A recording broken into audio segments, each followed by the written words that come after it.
UPSC prelims 2025 को लेकर गिनकर करीब 12 से 13 दिन के आसपास का टाइम बचा है।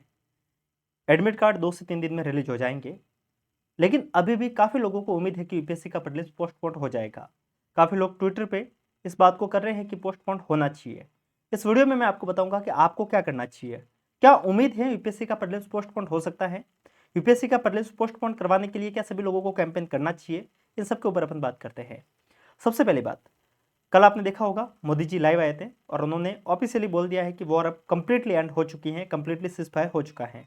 पाकिस्तान की तरफ से भी जो घटनाएं देखने को मिल रही थी वो भी अभी काफ़ी हद तक कंप्लीट बंद हो चुकी है। अब आपको ऐसा मोटा मोटी तौर पर ऐसी कोई घटनाएं देखने को नहीं मिल रही है कि पाकिस्तान वॉयलेट कर रहा है अपनी जो भी पॉलिसी है, जो भी बात बोली है उसको। अब अगर देखा जाए तो वॉर तो लगभग जो हालात है वो भी काफ़ी दिनों में सुधर जाएंगे। लेकिन इसके बाद में भी अगर आप अभी एक्स अकाउंट पे जाके देखते हैं, यानी कि ट्विटर पे जाके देखते हैं, तो आप पाएंगे काफ़ी टीचर्स, काफ़ी ऑफिसर, काफ़ी स्टूडेंट ये ट्वीट कर रहे हैं कि यूपीएससी का प्रीलिम्स पोस्टपोन होना चाहिए।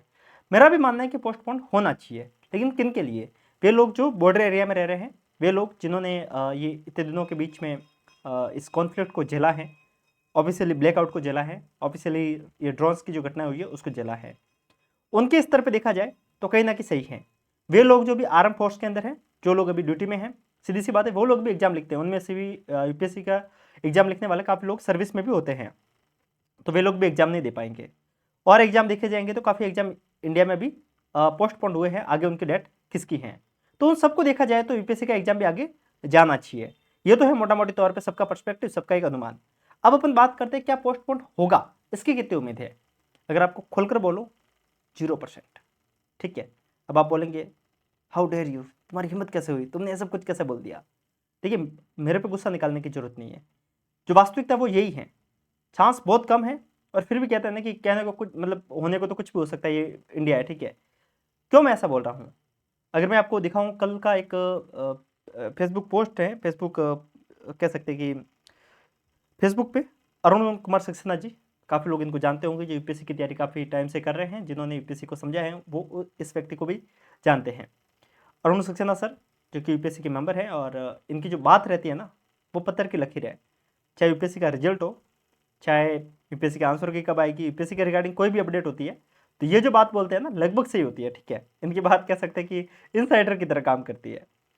कल से काफ़ी ज़्यादा ये मैसेज सर्कुलेट हो रहा है, जिसके अंदर बताया जा रहा है कि उनसे पूछा जा रहा है कि सर एग्ज़ाम का क्या सीन है, तो इन्होंने कंप्लीटली मना कर दिया है कि एग्ज़ाम कैंसिल नहीं होगा, क्योंकि यूपीएससी ने बोला है कि वॉर कंप्लीटली एंड हो चुकी है और exam as per the schedule होगा। ये है कंप्लीट बात। दूसरी बात, यूपीएससी एक अड़ियल बच्चे की तरह है, एक जिद्दी बच्चे की तरह है। यूपीएससी कभी किसी की नहीं सुनता है। इस बात को जितना जल्दी आप समझ जाएंगे उतना जल्दी आपको फायदा होगा। फिर आप चाहे ट्वीट करवाओ, चाहे आप कुछ भी करवाओ, यूपीएससी को जो करना है वही करेगा। अब काफ़ी लोग मुझे बोलेंगे कि तुम तो यार बाकी लोगों के ऐसे मेहनत के ऊपर पानी फेर रहे हो। देखिए, करने के लिए मैं भी बोल दूंगा कि जो ट्वीट का जो कंटेंट है वो मैं आपको कमेंट में दे दूंगा, सभी जाके कर लीजिए। मन कहीं एक बार के लिए, शांति के लिए करके देख लीजिए, शायद हो जाए तो अच्छा है। लेकिन मुझे उम्मीद है यूपीएससी कभी किसी की नहीं सुना है तो आगे भी नहीं सुनेगा। दूसरी बात, 13 दिन अभी भी बचे हैं। जिनका टाइम वेस्ट हुआ है वो सबका हुआ है। इस वॉर के बीच में 3-4 दिन लगभग सभी के खराब हुए। ठीक है। ऐसा तो है नहीं कि बाकी लोग भी जो बॉर्डर एरिया में नहीं रह रहे वो भी पढ़ रहे थे। सभी लोग इंटरनेट पे एक ही चीज़ देख रहे थे। ठीक है। होंगे कुछ जो बहुत ज़्यादा सीरियस थे, वो पढ़ रहे थे, लेकिन मैक्सिमम लोग देखे जाएंगे तो वो लोग पढ़ ही रहे थे। हम फोर्स के जो ऑफिसर है उनकी बात करेंगे, तो हो सकता है कि आने वाले दिनों में जो स्थिति है वो सुधर जाएगी। ठीक है।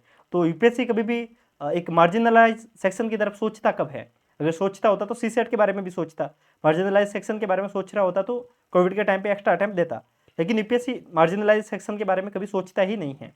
और मैं ये आरोप नहीं लगा रहा हूँ, क्योंकि जब एक बड़ी संस्था होती है तो वो भारत स्तर पर सोचती है, तो छोटे छोटे सेक्शन कहीं ना कहीं बच जाते हैं। तो ये पूरा माजरा है, जितना जल्दी समझ जाएंगे उतना जल्दी फायदा है। देखिए, मैं आपको जो बात कर रहा हूँ वो प्रैक्टिकल बात कर रहा हूँ। मैं वो नहीं कि दिल को बहलाने के लिए कुछ भी बात बोल दूँ। प्रैक्टिकल बात यही है। और बाकी देख लीजिए, मैं ये बात मैंने आपको टेलीग्राम पे आज से 7 दिन पहले, 7 नहीं 4 दिन, 5-6 दिन पहले बोली थी, जब वॉर की कंडीशन काफ़ी ज़्यादा एकदम हो रही थी और काफ़ी लोग बोल रहे थे कि जब ऑपरेशन सिंदूर हुआ था उसी के बाद में सभी लोगों को लग गया था कि हाँ अब तो क्या वॉर कैंसिल होगा, अब तो एग्जाम कैंसिल होगा, अब तो एग्जाम पोस्टपोन होगा। उसी समय मैंने ट्वीट कर दिया था कि सपने मत देखो, चुपचाप पढ़ते रहो, एग्जाम कैंसिल नहीं होगा, किसी भी सूरत में नहीं होगा, क्योंकि आने वाले समय में कंडीशन सुधर जाएगी। ठीक है। काफ़ी लोगों ने उस समय मुझे गालियाँ दी, मुझे बोला कि शायद मैं गलत हूँ, लेकिन वास्तविकता यही है, जितना जल्दी समझेंगे उतना जल्दी फायदा है। बाकी आपको जो सोचना है वो सोचिए, जो आपको लग रहा है कि ट्वीट करने से हालात सुधर जाएंगे, तो मुझे नहीं लग रहा कि सुधरेंगे। इससे बढ़िया अपना सारा टाइम पढ़ने में दे दीजिए। 13 दिन दबा के अगर आप पीवाईक्यू के ऊपर काम कर लेंगे, अभी भी कह रहा हूँ 13 दिन काफ़ी होते हैं पीवाईक्यू प्लस एनसीईआरटी के ऊपर काम करने के लिए।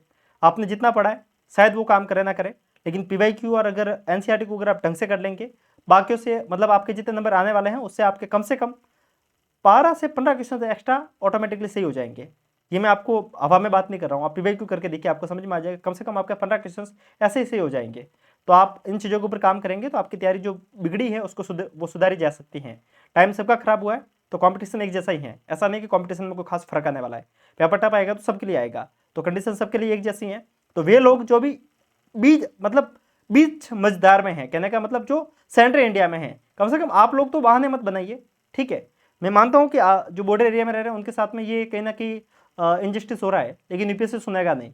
फिर भी ट्वीट करना है, पूरा कंटेंट जो सभी लोग ट्वीट कर रहे हैं वो मैं आपको कमेंट सेक्शन में दे दूंगा, वहाँ से आप कॉपी करके डायरेक्ट इसको आप ट्वीट पे लगा सकते हैं।